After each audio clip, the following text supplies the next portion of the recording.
En quoi le débat sous forme de jeu de rôle permet-il de développer la compétence d'argumentation? L'objectif de cette action pédagogique était d'organiser un débat sous forme de jeu de rôle afin de développer et d'approfondir la compétence d'argumentation chez l'élève. Après différentes lectures et recherches, nous avons conservé 5 intérêts pédagogiques du jeu de rôle dans un débat pour notre action. Permettre la mise en place d'une pédagogie qui rend les participants acteurs.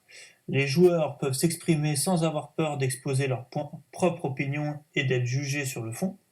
Permettre aux élèves de défendre la position d'un personnage tout en étant décentrés de leur point de vue subjectif. Favoriser la co-construction de savoir à travers les interactions et également se familiariser avec les règles du débat en développant des habiletés sociales et cognitives. Trois enseignants de la filière tertiaire du baccalauréat professionnel et une enseignante de la filière technologique ont décidé de mettre en place une expérimentation autour de cette question. Ainsi, notre réflexion s'est portée sur la compétence d'argumentation qui fait partie du socle commun de connaissances et de compétences du domaine 3, la formation de la personne et du citoyen. À travers cette expérimentation, nous avons cherché à observer dans quelle mesure il était possible d'aborder des problématiques complexes à travers une pédagogie active tout en développant la compétence d'argumentation professionnelle et éthique. Suite à nos recherches, nous avons pu constater que plusieurs pédagogies actives existaient. Nos lectures et la prise en compte de nos contraintes nous ont amenés à porter notre choix sur la mise en place d'un débat en jeu de rôle. Dans le cadre des éducations transversales, l'EDD fait partie de la formation initiale des élèves. Elle a pour objectif la transmission des connaissances, des valeurs, des repères et favoriser le dialogue en permettant à chacun de se sentir concerné. Pour la rentrée 2019, les directives ministérielles font de l'EDD un des enjeux majeurs. En adéquation avec ces directives, le lycée professionnel Marie-Laurencin, spécialisé dans la formation au métier de la mode, a adopté une démarche d'écolabellisation E3D. Aujourd'hui, l'établissement souhaite intégrer davantage les élèves dans une réflexion en lien avec leur formation au métier de l'industrie de la mode. Dans le cadre de notre expérimentation, nous avons porté notre action sur une classe de terminale CAP vêtements flous. Nous avons choisi de travailler un thème permettant d'allier l'aspect professionnel du métier et l'aspect environnemental, l'éco-conception. Dans le cadre de notre action, 5 séances ont été organisées. Durant la première séance, nous avons présenté l'action aux élèves et introduit les principes de l'argumentation suivis d'un débat. Durant la deuxième séance, les élèves ont participé à 3 jeux pédagogiques. Cette activité avait pour objectif de permettre aux élèves d'appréhender des problématiques complexes liées à l'EDD.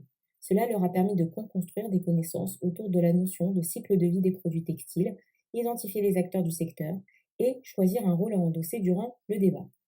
Le 6 février, une représentante de l'association des chaussettes orphelines est venue présenter le concept de la marque basé sur un concept d'économie circulaire. Durant la séance suivante, les élèves ont construit des arguments en vue du débat final à partir d'un dossier documentaire. Cela leur a permis de compléter leur fiche de rôle. Enfin, sur la dernière séance de notre action pédagogique a eu lieu le débat final sous forme de jeu de rôle. Les élèves devaient débattre autour de la question de controverse suivante. Pour préserver l'environnement, faut-il arrêter d'acheter des vêtements à bas prix?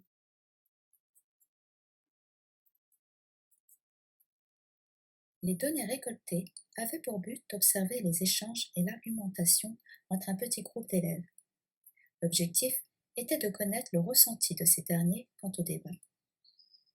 De manière générale, on observe que l'expérience a été bien accueillie mais qu'il fut difficile pour la majorité d'entre eux d'argumenter selon les rôles et ainsi de se détacher de leur opinion personnelle. Nos observations nous ont amenés à constater que certains rôles sont plus difficiles à interpréter. Pour d'autres, le jeu de rôle leur a permis de mieux argumenter. Ce projet a été apprécié des jeunes qui ont été séduits par cet apprentissage via l'expérimentation. Et de manière générale, nous pouvons dire que la pratique du débat est un exercice qui facilitera la construction de jugement chez les élèves dans leur devenir de citoyens. En vue d'une nouvelle expérimentation, ces constats nous ont amenés à soulever des questions en repensant plusieurs éléments.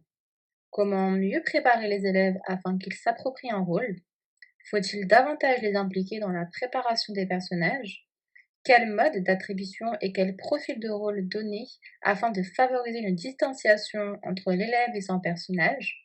et comment prendre en compte les difficultés des élèves. Pour résumer, à travers cette action, nous avons expérimenté de nouvelles méthodes pédagogiques actives, mettant les élèves au cœur de leur apprentissage. Nos différentes recherches et lectures nous ont convaincus de l'importance de construire, de mettre en œuvre et d'animer des situations d'enseignement et d'apprentissage prenant en compte la diversité des élèves.